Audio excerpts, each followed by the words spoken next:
Hello again, I'm back for another update here. Today is Monday, July 1st, 2024, first day of July. On this beautiful summer day as I'm out on another ride locally.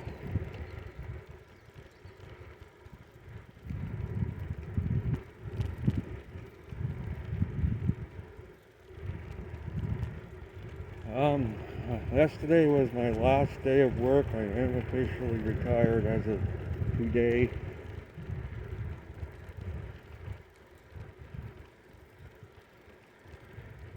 And I'm continuing to train for a long distance bike ride. Perhaps starting as early as next week.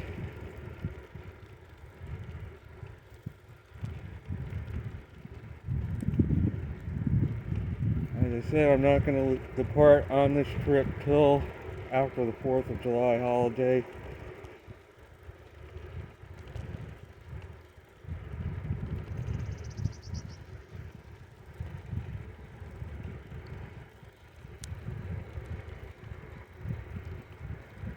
And my plans are starting to clarify a bit as to where my starting point is going to be.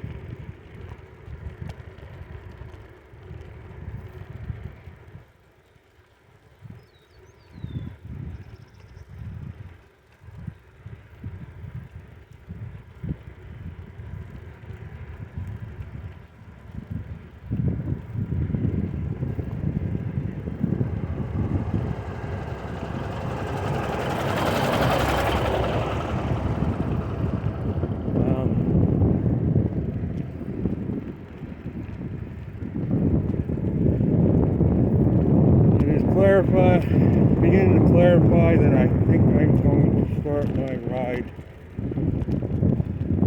A place I've been to several times already.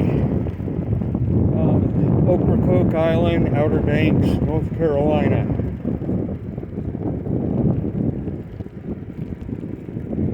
I'm tentatively planning on camping out at the Hatteras National Seashore there and beginning my ride on Ocracoke Island.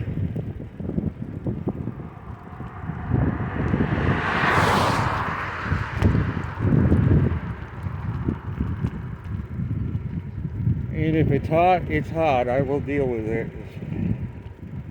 I can handle heat pretty well. Now I'm going to work my way up toward the Great Lakes region from there.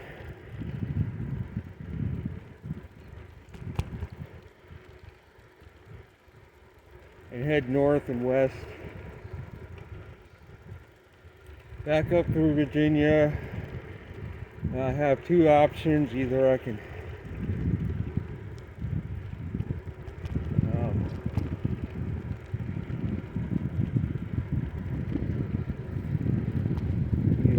head to Washington, D.C. and go up the C&O Canal to Pittsburgh and west, or I can take another suggested route up through the Shenandoah, Blue Ridge, through West Virginia, and then through Dayton, Ohio area and up through Indiana. So I have two options. But it's clarifying. I would like to begin the ride at the Atlantic Ocean, right on the ocean, and work my way westward from there. Turns into a coast-to-coast ride, great. I could say it was truly a coast-to-coast ride. If it doesn't, it doesn't.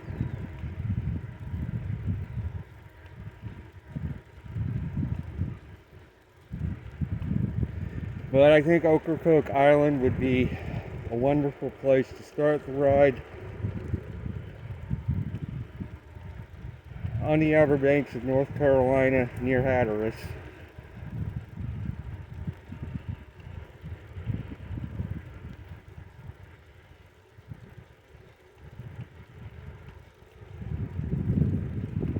And my tentative departure date is a week from tomorrow. We're going to be driving, probably spending the night near Richmond, Virginia, and then the next day drive the rest of the way to Ocracoke via Hatteras Island.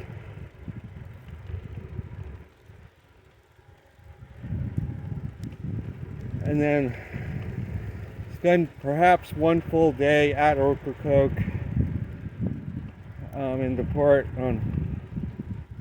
for my trip on Friday the 12th from Ocracoke. Start my ride, which right off the bat will include a 2.5+ hour ferry ride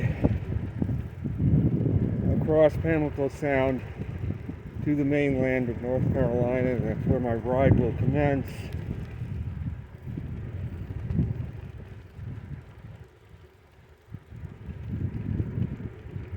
Now, of course, turns out I don't like it as much as I thought. I am heading kind of toward home from there. So I could always abort the ride and head home if after a few days I don't care for the ride that much or just don't really want to do it anymore. I don't think that will happen, but you never know.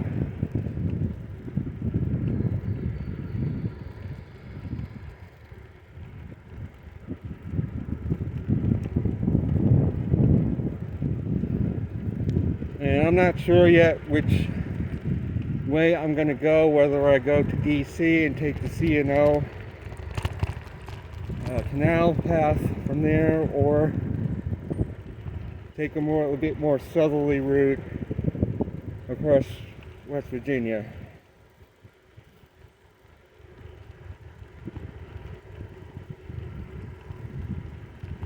Of course, the route across West Virginia would probably be a little cooler in temperature than going to C&O because it's higher elevation, but we'll see.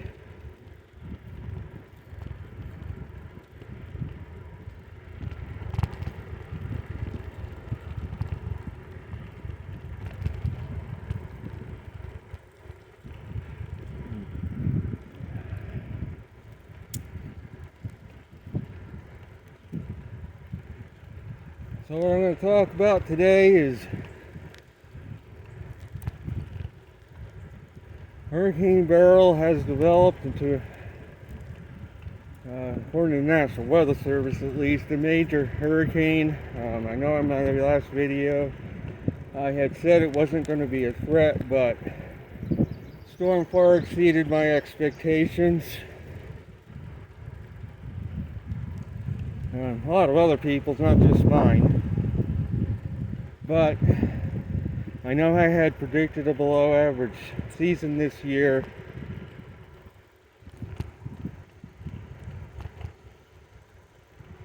I saw an article today from USA Today online blaming this storm on global warming. Of course, here we go already.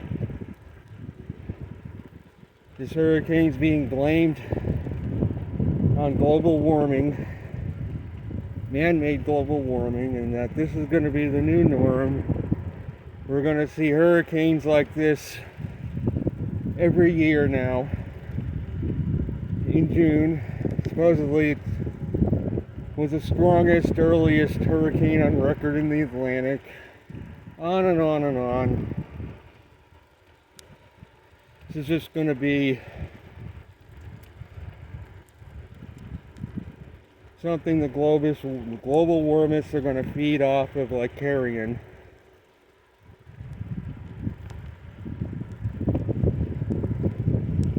Did global warming really cause this hurricane? Is it really caused by man-made global warming? Or were there other causes for it? As we know, in years past, there have been hurricanes in June or early July before.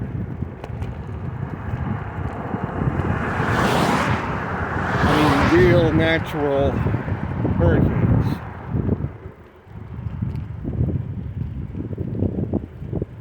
I recall Agnes in 1972, and that year there were only 3 named storms.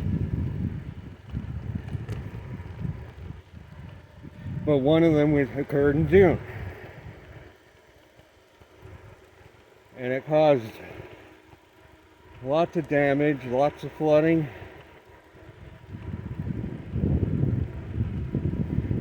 There have been others in June that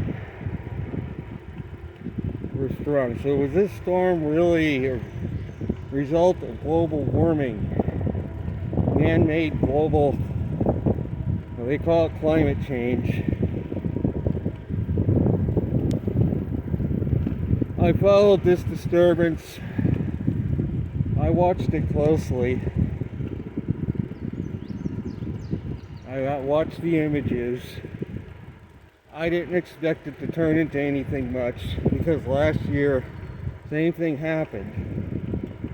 And we never really got a storm forming out in the Atlantic like this.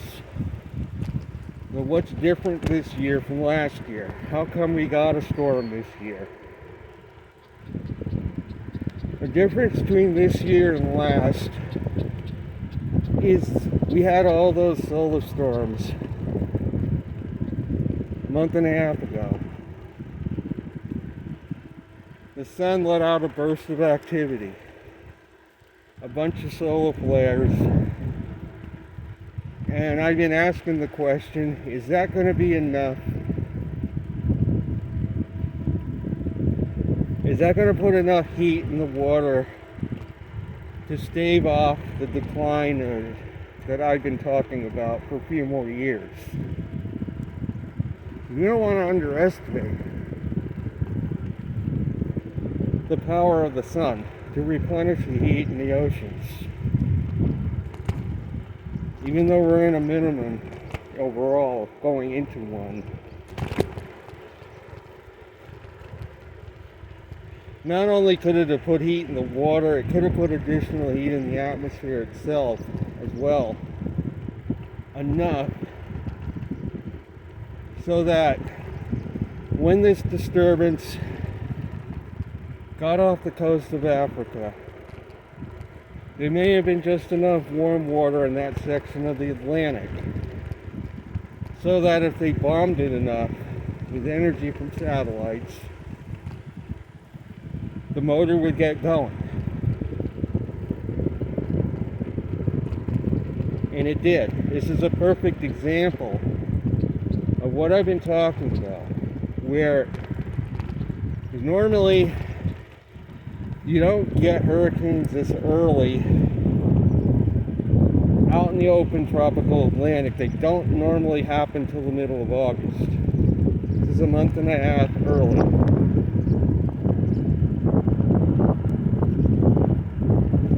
That's why it broke records. But is it global warming? Is it record sea surface temperatures that cause it? Highly unlikely. It's technology that caused it. They were able, because once you get that storm, once you get that motor going, you keep feeding more energy into it. Once it gets going, even if the water temperatures aren't quite as warm, that storm, once it gets going, is going to suck that heat out of that water. Even if it's below 80 degrees, it's still going to suck it out.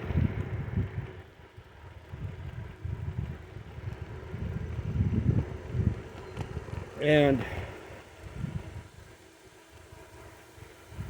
you could end up with a Category 4 storm on your hands.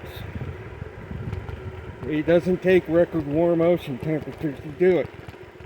You just have to get the thing going. Once you get it going and keep injecting more energy, it's like opening the throttle.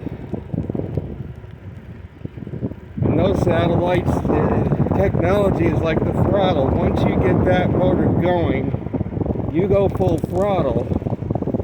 You could practically turn anything into a Category 4 hurricane where normally it may not have formed in the first place.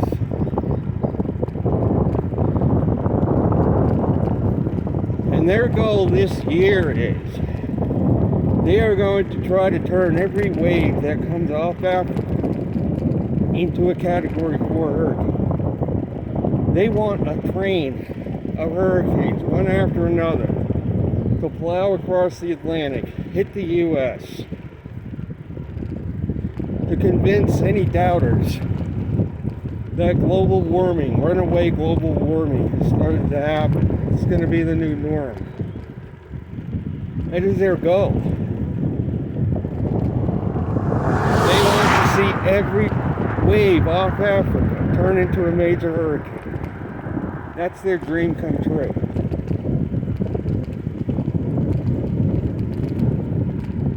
Will they be able to do it? Well, they did it with this first disturbance. And again, I feel very strongly that the storm was manufactured. It would not have happened if it was not for satellite technology.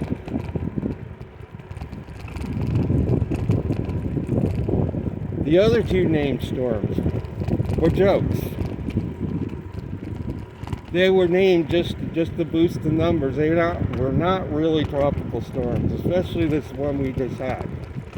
The letter C, I forgot the name, but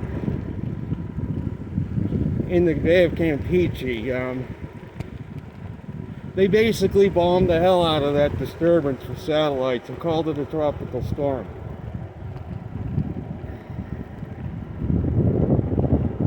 They are working on improving this technology to make it even more effective.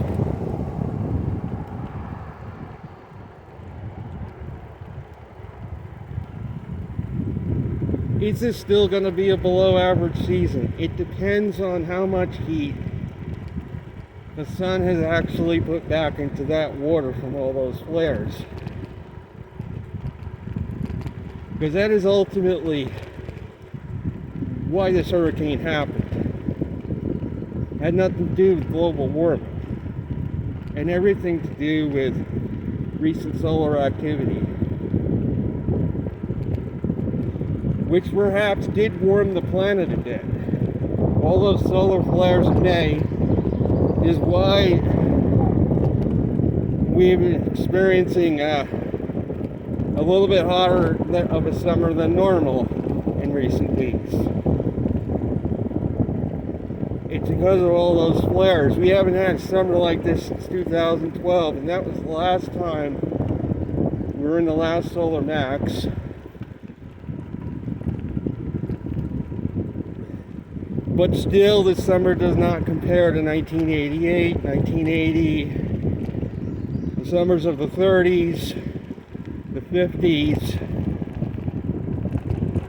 where much of the temperature in the country, USA, for weeks at a time hovered at 100 degrees or higher, or 40 C, for weeks at a time.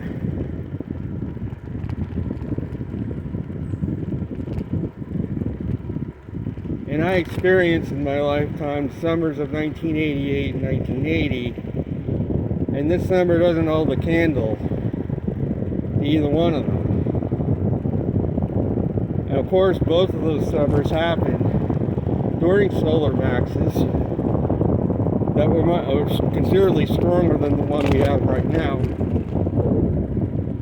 Yet, the month of May, there was enough of a burst of solar activity that month where perhaps it could have warmed the planet slightly. Overall, though, cycle 25 is turning out like 24. Yeah, there's more sunspots, but flaring is back down again. And the cosmic ray count has been creeping back up to above minus 5% again.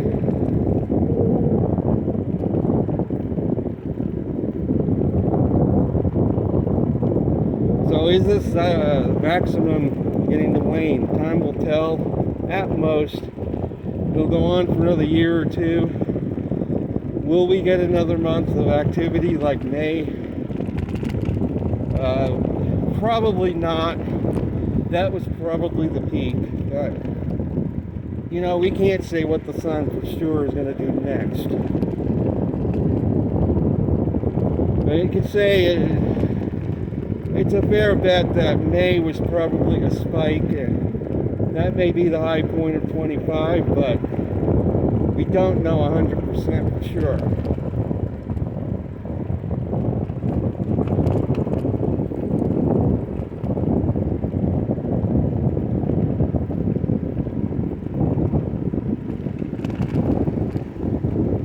So what does the remainder of this hurricane season hold? Again, that Hurricane Beryl, yeah, they were successful. They got lucky with this one. This one, they went according to what they were hoping. It's almost another Dorian. And that's what makes me suspect that all those solar flares we had in the month of May put enough heat energy into that water to where the thing took off. Once they put energy in it, it took right off, like Dorian did when they first started this technology. And they're going to keep injecting energy into it. And all the way until it gets to where it's going to go. It's like putting it on full throttle. They actually now have a throttle lever to control the intensity of these storms. If they want to intensify it, they just turn the throttle up and put more energy in it. If they want the winds to go higher, if they want it to spin faster.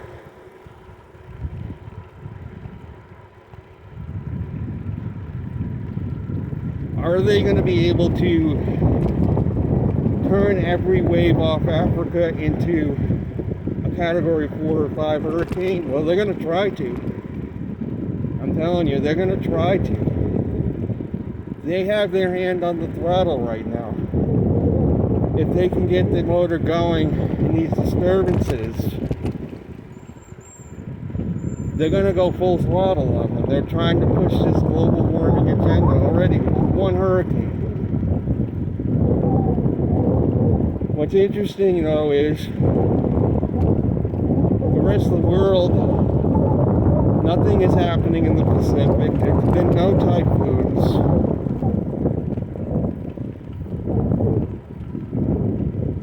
Which is part of the reason I've called for a below average season, is because overall there really isn't much going on in the tropics anywhere else as far as tropical storms and hurricanes. It's funny how the Atlantic has already had 3 named storms, but they haven't had anything anywhere else.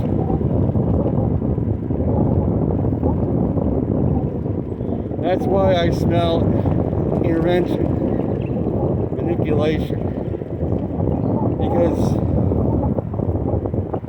it's the people in the U.S. that they're most trying to sell this agenda to, global warming.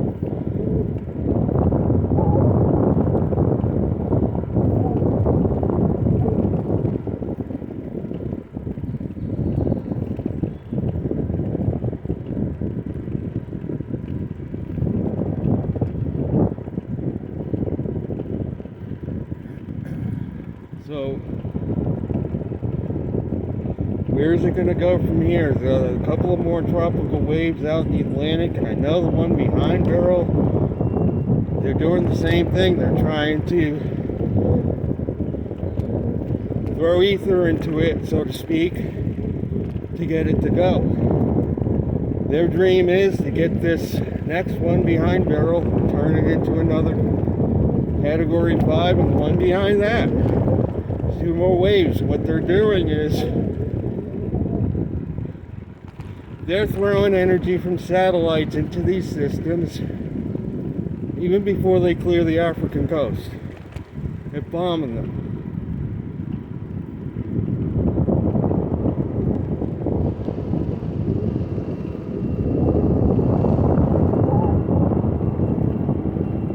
And that is how it's going to be for the remainder of the summer. And how active of a season we actually have is going to depend on how successful this technology is and how much heat actually is in that water. Most importantly, the draw from. Did the sun put in more heat than I expected? I think so. Because otherwise there's no way we would have had a hurricane like this naturally this early in the season. I said that in my last video.